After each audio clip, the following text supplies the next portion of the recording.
like and subscribe. Now,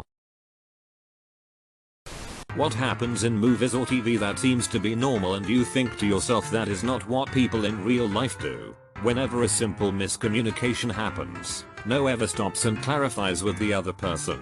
Like if one 10-second conversation can derail an entire plot thread. I'm not interested. Guy, wait, it's not what it looks like. I can explain. Doesn't explain. Girl, just forget it. Daniel proceeds to storm off and spends the rest of the movie sulking. Hitting someone on the head with a whiskey bottle to knock them out. Pretty high risk of killing them. Women can be in the jungle for weeks, and they don't have hair growing anywhere. Men immediately begin to grow a beard, and that beard looks perfectly managed and not like some high school scraggly attempt at a beard. School buses honking and waiting for kids that are still in the house. If I wasn't at the bus stop when the bus arrived, it would drive on by. It didn't stop. It didn't honk. It didn't wait. I've had buses drive on by when there were people at the bus stop. No one using a computer ever uses a mouse. It's just constant, frantic typing. Lol, yay. You see someone working and they're just seemingly typing down a 50-page document completely from memory without pausing for even a second. Person goes to the toilets to throw up, or maybe they were coughing up blood. Do they rinse out their mouth like normal people? No. They wash their face and suddenly everything is okay. Also, how people cling to the toilets. Bonus points if it's a public restroom. I try to minimize my contact with toilets and there's no way I'd hug a toilet in a public restroom. When they are playing video games and just turn off the TV. Lol. They didn't save 3 times? Total BS. Lol. %, sad faoist system hacked. Dreaming of kissing a beautiful woman, but actually you're just being licked by a effing animal. Putting baby in a playpen when your friend visits and said baby doesn't scream. On the phone making plans. Okay, meet me at 5, sure. And that's the whole plan. Where are you meeting?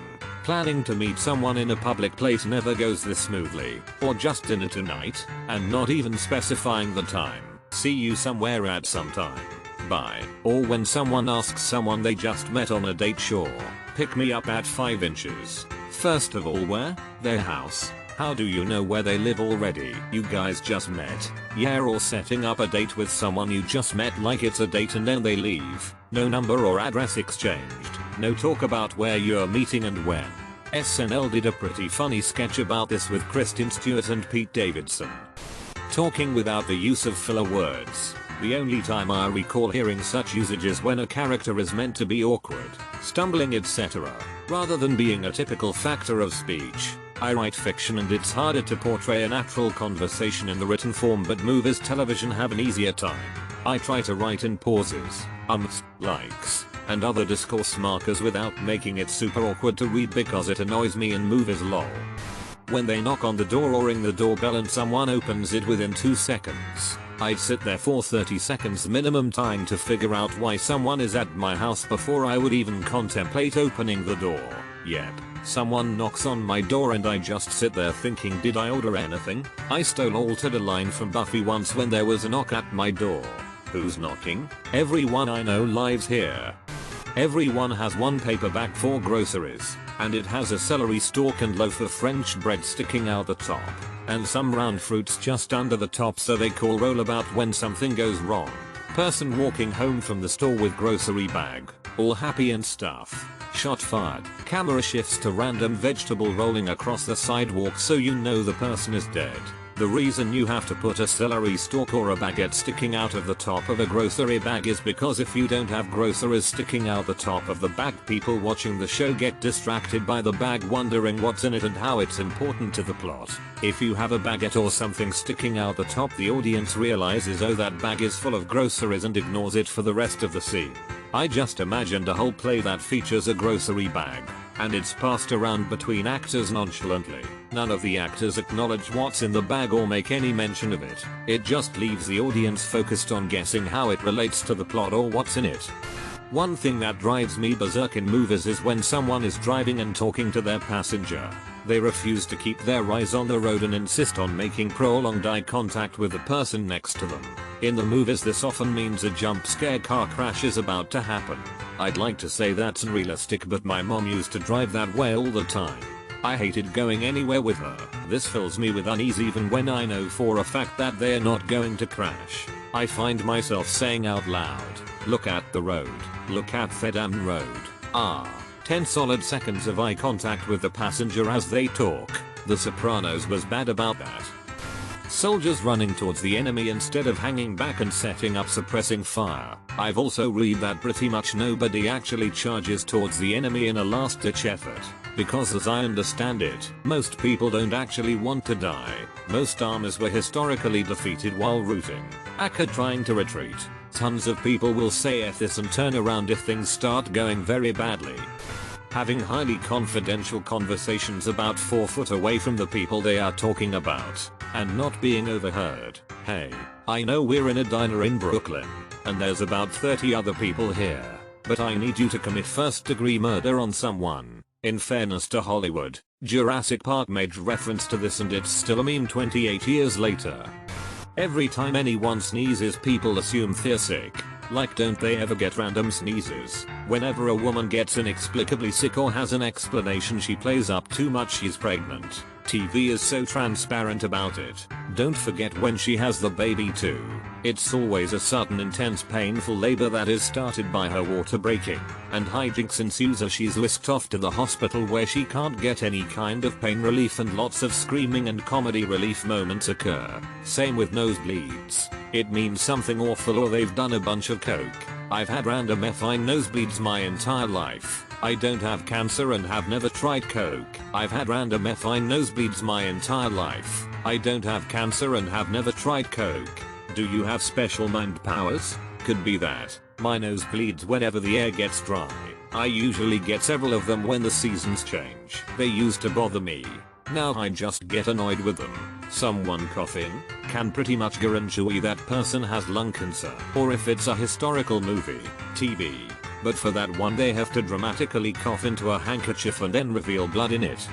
When women run around in heels with perfect hair and makeup, and the dirt and sweat makes their hair and makeup look even better.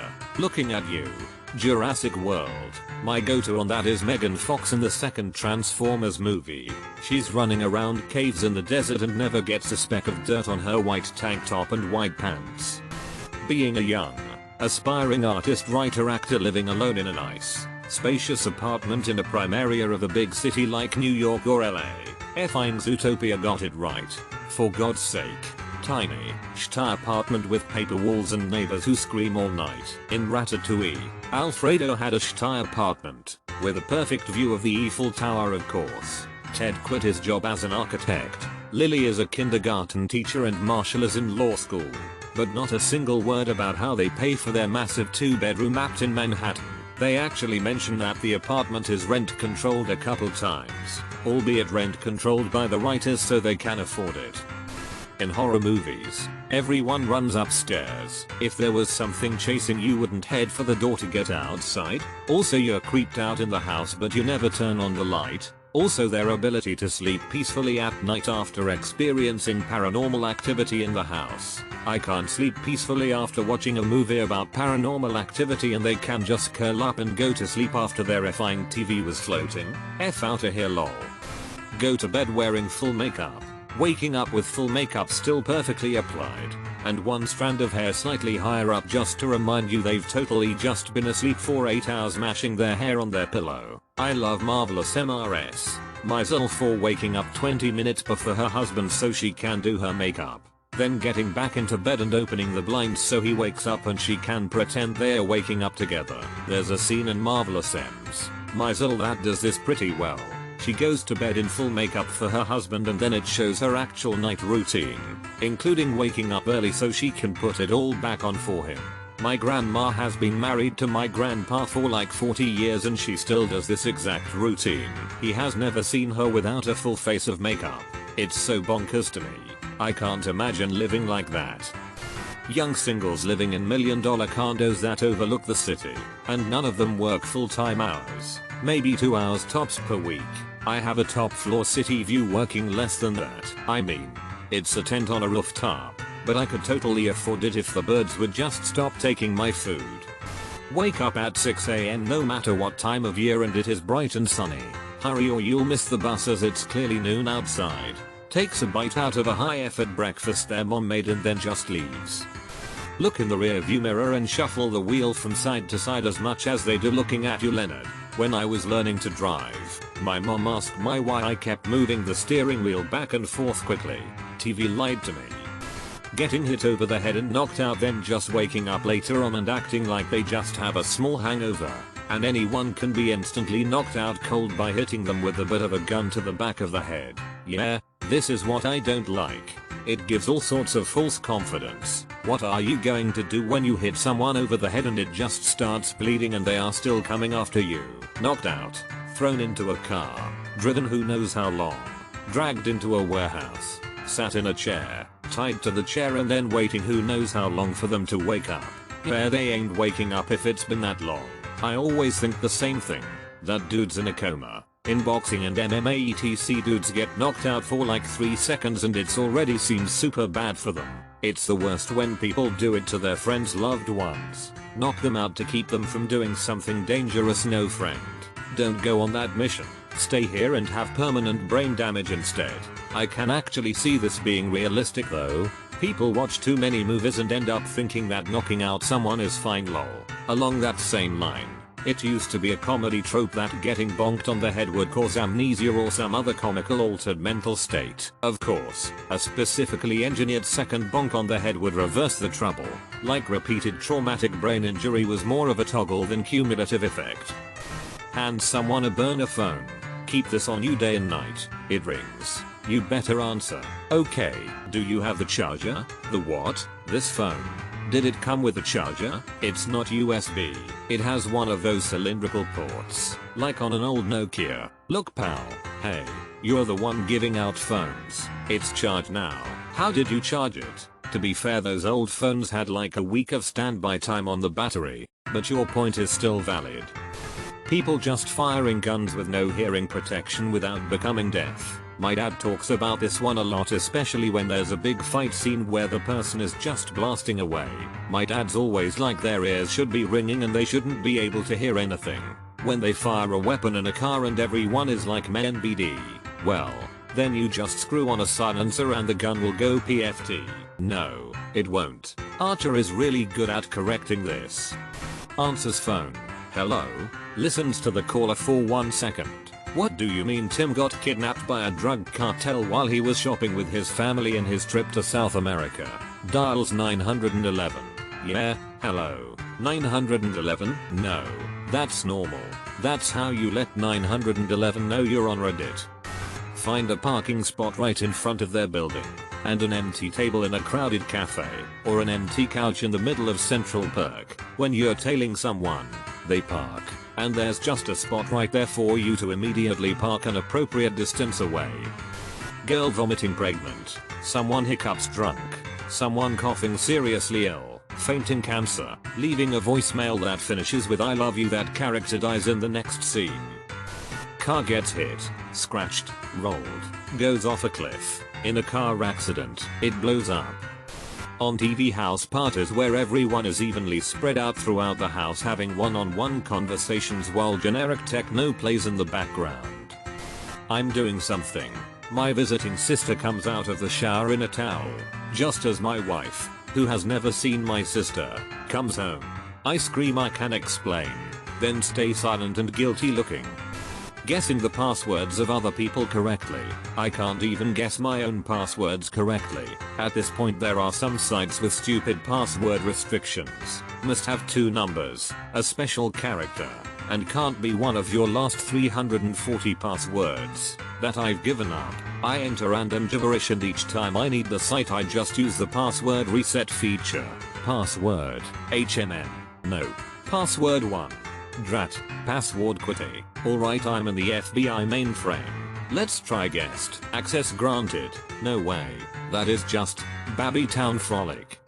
Wearing shoes on their others' beds. Like who actually does that? It's literally just to eliminate the 20 seconds it would take them to take off, tie their shoes to QCT like normal people. End a call and hang up the phone without saying goodbye. I work with a guy who does this. When he's done with the conversation he hangs up. I don't know how many times he's left me on the line talking to myself. Nice. Power move tip: hang up before he hangs up. The amount of ultimatums and romantic movies is appalling. No real relationship can last if you're at the point of an ultimatum. You're just putting a dysfunctional relationship on life support for another week or two. People don't stop doing stupid they just learn to hide it from you better. Or the whole girl sees guy the second a coworker unexpectedly comes onto him. I'm breaking up with you. I saw you. No wait, let me explain. If you'll just sit down, I'll explain exactly what it was that happened. Because there is a totally reasonable explanation. So if you'll just hold on, I'll totally explain. Nice try, Mark. Hope she's worth it. No, Stacy, please. If you'll just let me explain. You see, it wasn't what it looked like. At all. Please, Stacy, don't go. Hear me out. It wasn't what you thought. Stacy leaves. Guy looks exasperated as if he wasn't given a chance to explain and resigns that he'll never have a chance to. After sex, the couple just gets dressed or lays in bed for the night. The woman would be leaking.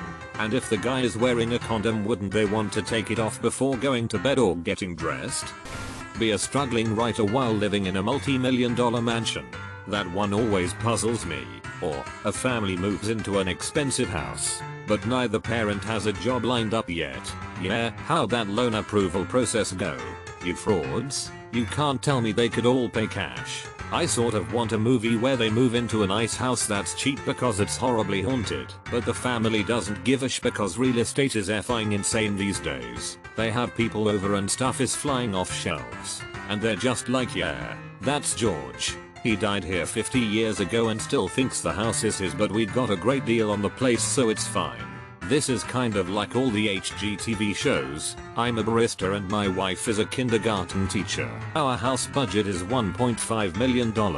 I'm a goat psychologist and my husband is a vexillologist. We have no children, but want at least 5 bedrooms and 4 acres. Walking distance to Subway. Worst thing is they're all staged and the couple already bought a house. Come over to a friend's place, stay there for all of 30 seconds to talk about something plot relevant, and then just leave right away. In the show Working Moms, there's an office meeting where people sit down, do the jokes and plot points, and then adjourn the meeting. At no point do they talk about anything related to work. What was the meeting for? My team has daily meetings. We don't always need daily meetings. My boss likes to try his comedy out for us, right? Saying goodbye takes at least 30 minutes. Eater. Don't know why I didn't think of this sooner. Not from the Midwest. Lived on the East Coast my whole life. As have my parents. People opening the oven only to be surprised and oh no to a completely black roast turkey meat of some kind.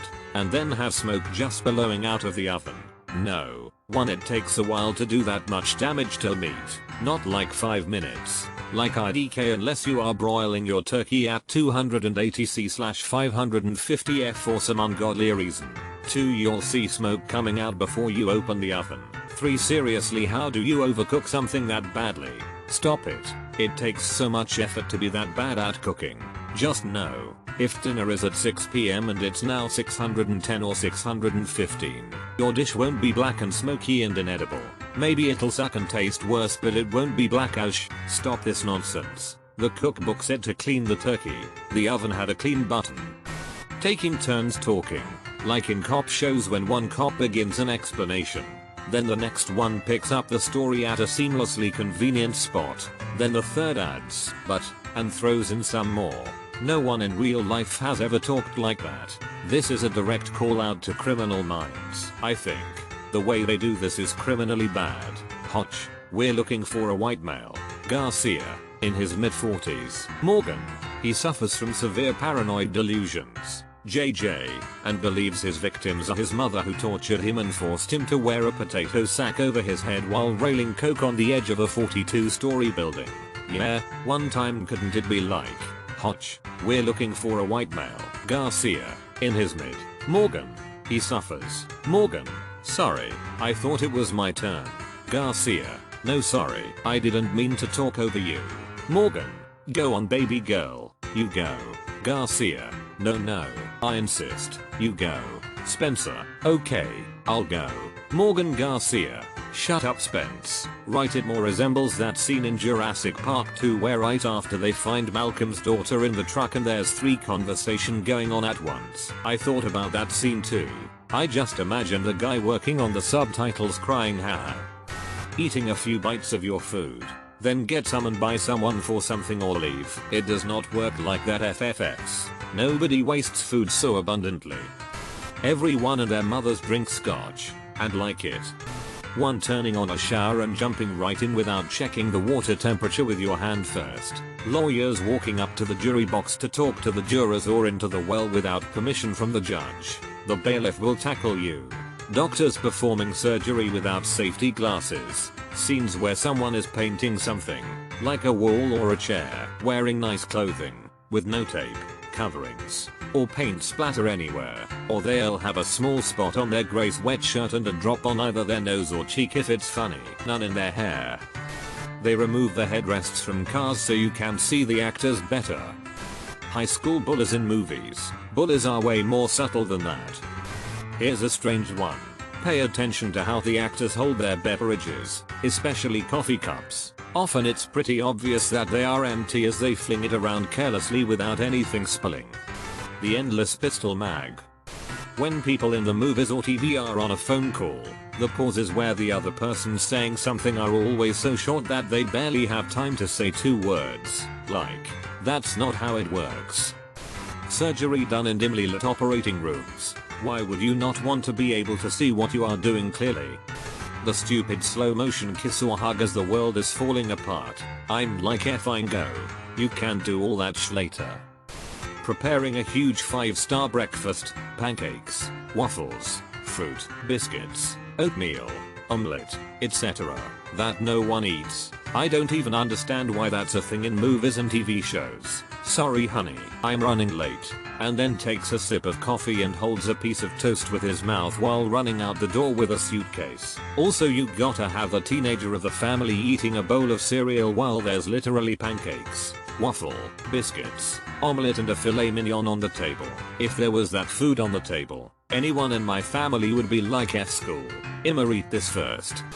Giant breakfast made by mom that looks like it took 4 hours to make. Everyone sat down for 1 second. Takes a bite and then leaves. The dad comes through, grabs a piece of toast and puts it in his mouth, then runs out putting his jacket on. The kids are halfway through their cereal when the school bus arrives, and they are rushed out the door. None of the cornucopia of food is eaten. In movies, it seems like architects are overrepresented as a profession by like 1000%, and yet there are very few movies about architects. I've never known an architect, but they are everywhere in Hollywood productions. Keanu Reeves is an architect in The Lake House. Woody Harrelson is an architect in Indecent Proposal. Adam Sandler is an architect in Click. And on and on and on. Charles Bronson is an architect in Death Wish. For FS sake. Instantly dry. Even though they just jumped into water fully clothed. Also getting super dirty. However, it magically disappears in the next scene.